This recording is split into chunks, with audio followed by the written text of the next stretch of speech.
Aku tinggal di sebuah daerah yang jauh, yaitu Papua. Aku memiliki 3 sahabat yang dari kecil kami selalu bermain bersama. Sahabatku bernama Rita, Rio, dan Dava. Rumah kami saling berdekatan, sehingga kami setiap hari selalu bersama-sama. Dari sebelum sekolah sampai kami lulus SMA, kami berempat selalu bersama. Setiap harinya, kami berempat selalu pergi ke sekolah bersama. Sepulang sekolah, kami bermain sampai sore hari, dan apabila hari libur telah tiba, kami berempat biasa menghabiskan waktu seharian untuk bermain. Karena tempat tinggalku di daerah perkampungan yang asri, aku dan ketiga sahabatku selalu bermain menghabiskan waktu dengan alam di tanah kelahiranku, Papua. Kami biasa bermain petak umpet, memancing sampai mandi sungai. Sungai di daerahku masih sangat bersih, airnya jernih, sejuk, dan dingin. Suasana di kampungku sangat bisa menghipnotis wisatawan yang datang berkunjung karena keindahan alamnya yang sudah tidak bisa diragukan lagi. Suatu hari kami berempat berencana akan memancing ikan di sungai yang sangat terkenal luas. Arusnya tenang, airnya jernih, dan suasananya yang asri. Di sungai tersebut banyak sekali ikan, dan apabila kita beruntung, pengunjung yang datang ke sungai itu bisa melihat burung bangau sedang menangkap ikan di sungai. Ketika hari yang disepakatin untuk memancing telah tiba, tiba-tiba Dava mengirim pesan melalui WhatsApp grup yang anggotanya kami berempat. Guys, sorry ya, hari ini aku nggak bisa gabung buat mancing, soalnya ibuku larang aku keluar rumah hari ini. Rio pun membalas WhatsApp grup dari Dava. Oke Dav. Rita pun ikut membalas WA grup dengan candaan. Oke Dav, jangan lupa jaga kesehatan biar cepat sembuh. Kalau kamu nggak jaga kesehatan, bisa-bisa kamu meninggal kan, nggak seru kalau kamu mati, kita mancing cuma bertiga. Rita mengirim pesan dengan emot ketawa. Kami bertiga tidak mempermasalahkan Dava karena hari H membatalkan janjinya untuk pergi memancing. Karena memang saat itu kondisi Dava baru pulang dari rumah sakit karena harus diopnam akibat terkena malaria. Akhirnya pukul 10 pagi, kami bertiga, aku, Rita, dan Rio, memutuskan untuk berangkat ke sungai. Jarak dari rumah ke sungai tidak memerlukan waktu yang lama, hanya 15 menit dari rumah dengan berjalan kaki. Dalam perjalanan ke sungai, kami habiskan dengan candaan dan tawa. Sesampai di sungai, kami mencari tempat yang teduh untuk memulai memancing. Hari ini agak berbeda dari hari biasanya. Biasanya setelah kami melempar pancing ke sungai tanpa harus menunggu lama, umpan yang kami lempar sudah berhasil menangkap ikan. Tapi hari ini sudah pukul 3:30 sore, belum ada satu ekor ikan pun yang berhasil kami tangkap. Padahal di sungai ini banyak sekali ikannya.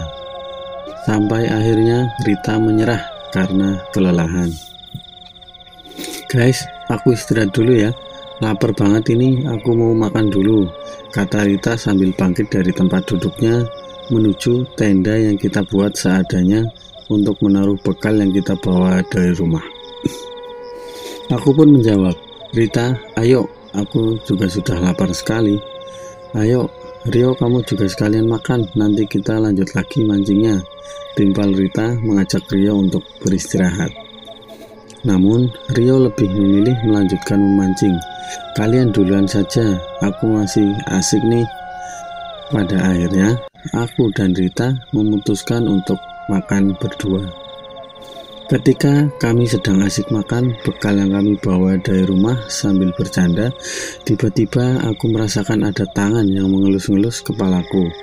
Sontak aku pun kaget dan menoleh ke belakang, dan aku pun terkejut karena yang mengelus kepalaku adalah Dava. "Dava, sialan kau, bikin kaget saja," kataku.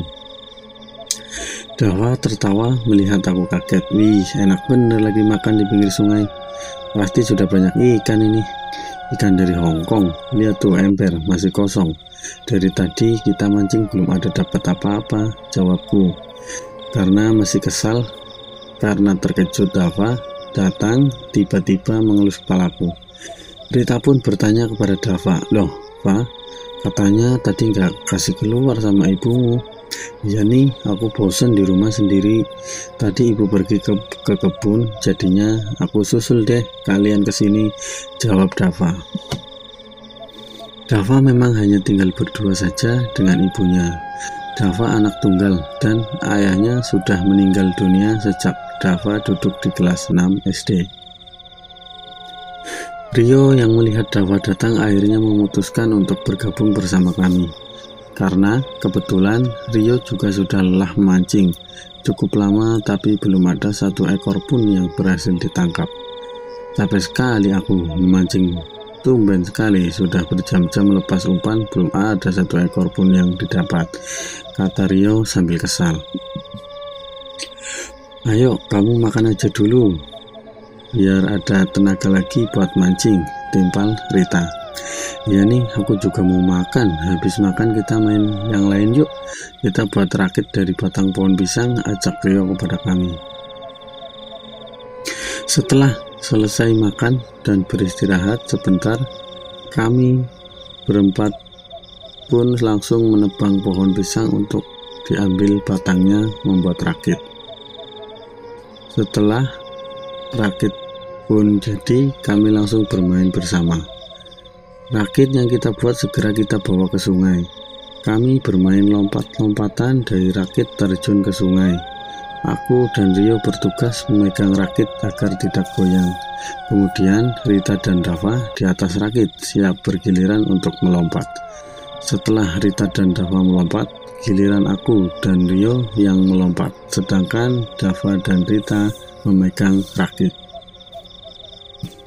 1, 2, 3. Rita berhitung dan terus melompat ke sungai sambil tertawa. Dan sekarang giliran Dava yang melompat. Dava pun berhitung sama seperti Rita. Setelah hitungan ketiga, Dava melompat ke sungai. Setelah Dava melompat, tapi dia tidak muncul ke permukaan air.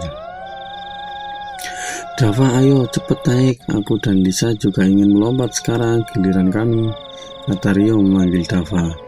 Aku pun juga menimpali, "Dava, ayo, nanti keburu maghrib." Beberapa menit telah berlalu. Yang awalnya kami bertiga biasa saja, lama-lama rasa panik mulai muncul karena Dava tidak muncul juga dari dalam air. Dengan segera aku, Rio, dan Rita segera menyelam mencari Dava. Sebenarnya sungai tempat kita bermain tidak dalam, hanya setinggi dada. Kami yang tidak mungkin membuat Dava tenggelam. Setelah kami menyelam mencari Dava, tapi tidak ditemukan. Pada akhirnya, azan maghrib pun terdengar.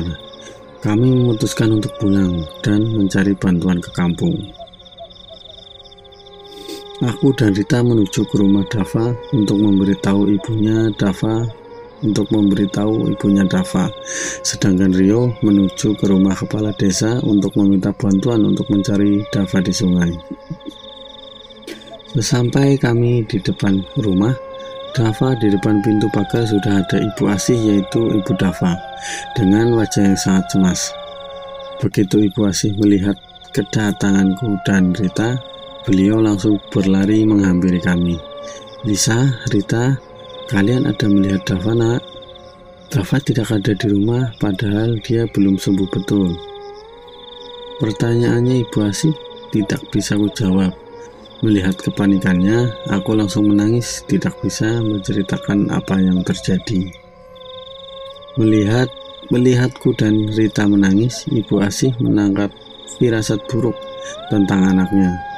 Beliau ikut menangis dan badannya pun mulai melemas dan akhirnya jatuh pingsan. Aku dan Rita panik melihat ibu asih pingsan. Kami berteriak minta tolong agar ada tetangga yang membantu kami. Kebetulan di saat itu Pak Sumar yang kebetulan rumahnya berada di samping rumah Dava keluar mendengar teriakan aku dan Rita. "Astaga, ada apa ini nak? Ibu Asih kenapa?" kata Pak Sumar sambil mengangkat Bu Asih masuk ke dalam rumah. Setelah Bu Asih dibaringkan di sofa ruang tamu rumah, kemudian Rita menceritakan semua yang terjadi di sungai sambil menangis. Setelah mendengar cerita dari Rita, Pak Sumar dan beberapa warga lainnya bergegas kembali ke sungai untuk mencari Dava. Tidak lupa, aku dan Rita pun ikut kembali ke sungai. Sedangkan Ibu Asih ditemani oleh istri dan anak gadis Pak Sumar. Sesampainya kami di sungai, di sana sudah ada Rio, bapak kepala desa dan warga yang lain untuk ikut membantu pencarian Dava. Di sungai ramai sekali warga untuk mencari Dava. Jam sudah menunjukkan pukul 9 malam. Aku, Rita, Rio, dan semua warga masih mencari Dava di sungai. Pada akhirnya, Bapak Kepala Desa meminta aku, Rita, dan Rio untuk pulang karena kondisinya kami bertiga masih dalam keadaan basah kuyup. Kami pun pulang diantar dengan beberapa warga dan pencarian Dava tetap terus dilanjutkan. Sesampainya aku di rumah, di depan teras rumah, ku sudah terlihat ayah dan ibuku mondar-mandir khawatir karena sudah malam aku belum pulang, dan betapa terkejutnya mereka melihatku pulang dengan keadaan basah kuyup. "Apa yang terjadi, Pak?" tanya ayahku pada bapak-bapak mengantarku pulang. "Sebaiknya Lisa disuruh istirahat dulu, Pak. Nanti bisa masuk angin," jawab salah satu bapak-bapak itu. Ibuku langsung merangkulku mengajak aku masuk ke dalam rumah untuk ganti baju dan beristirahat. Sedangkan ayahku berbicara dengan warga yang mengantar aku pulang. Di dalam kamar, aku hanya menangis mengingat bagaimana keadaan Dava. Tiba-tiba pintu kamarku diketuk. Ayah dan ibuku masuk ke dalam kamarku dan duduk di samping ranjangku. "Yang sabar nak, kita doakan Dava supaya Dava bisa cepat ditemukan dengan keadaan selamat," kata ibu sambil memelukku.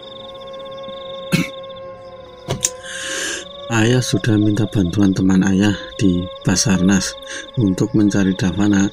Besok pagi-pagi sekali mereka akan mulai pencariannya," sambung ayahku sambil mengelus kepalaku. Ayah dan ibuku seorang tenaga medis. Tidak jarang pula mereka mengikuti kegiatan sosial untuk membantu masyarakat. Pagi pun telah tiba.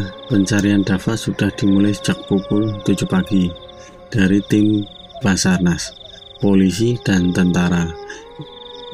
Serta dalam pencarian Dava, tidak luput seluruh warga juga ikut dalam pencarian. Pukul sudah menunjukkan jam 9 malam. Belum ada tanda-tanda ditemukannya Dava. Kepanikan semakin menjadi karena kemungkinan harapan Dava untuk ditemukan dalam keadaan hidup sangat kecil. Aku dan Rita tidak henti-hentinya menangis. Kami selalu berdoa agar Dava segera ditemukan dengan keadaan selamat. Pencarian sudah masuk di hari kedua. Tanda-tanda Dava ditemukan pun belum ada. Ibuku melarangku ke sungai untuk mencari Dava karena memang keadaanku yang sudah mulai kurang sehat karena kelelahan. Pada saat di kamar, aku terlelap tidur karena habis minum obat. Aku pun bermimpi. Di dalam mimpiku, aku mendengar suara ketukan pintu sebanyak 5 kali. Tok, tok, tok, tok, tok. Kemudian hening beberapa saat dan terdengar lagi ketukan pintu sama sebanyak 5 kali. 5 hari sudah berlalu, pencarian Dava terus dilakukan dan mimpi ketukan pintu pun masih terus terulang. Yang anehnya, setiap aku bermimpi, keadaan mimpi yang aku alami selalu sama. Mulai dari tempat jam dinding yang berada dalam mimpiku sama. Pada hari kelima saat aku bermimpi yang sama, di dalam mimpi aku beranikan diri untuk melihat ke jendela untuk memastikan siapa yang mengetuk pintu setiap hari. Dan betapa terkejutnya aku ketika membuka tirai jendelaku dan mengintip ke arah pintu yang diketuk. Di depan pintu sudah berdiri dengan kaku sosok Dava yang mengetuk pintu dengan tatapan kosong. Di dalam mimpi, aku menggali nama Dava sambil menangis. Sayup-sayup aku mendengar Dava berkata, "Tolong bantalku." Aku pun terjaga karena ibuku membangunkanku karena harus pergi ke kampus.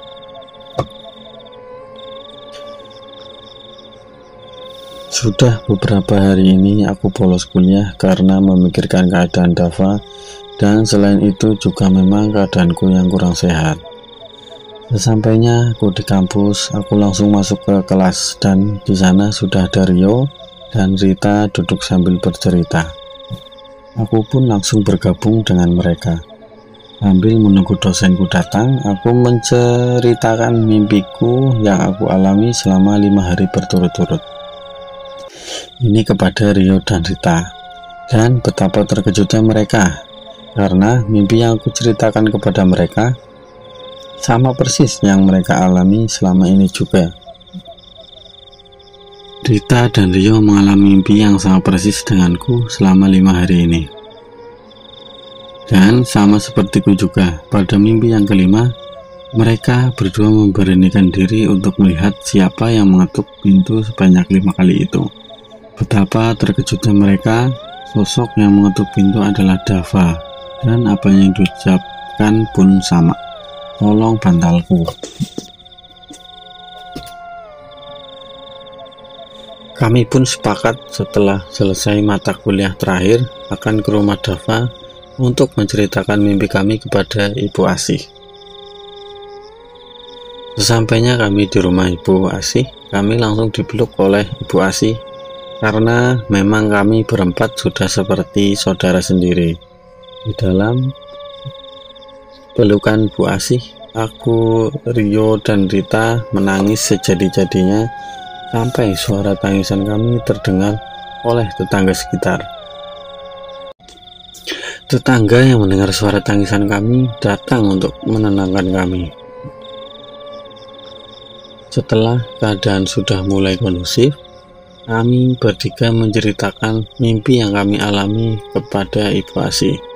Setelah mendengar cerita kami, Bu Asih berlari menuju kamar Dava untuk mengambil bantal kesayangan Dava. Bu Asih meminta kami untuk pergi ke sungai untuk membantu pencarian Dava, sedangkan beliau ditemenin Pak Sumar pergi membawa bantal Dava ke rumah Mbah Sinin. Di kampungku, Mbah Sinin memang terkenal orang yang punya ilmu berkomunikasi dengan dunia lain, sehingga itu Bu Asih meminta bantuan kepada Mbah Sinin untuk mengartikan mimpi yang aku, Rita, dan Rio alami. Singkat cerita, aku dan kedua sahabatku sudah berada di sungai. Kami berdoa bersama agar Dava bisa ditemukan. Pukul sudah menunjukkan jam 5 sore.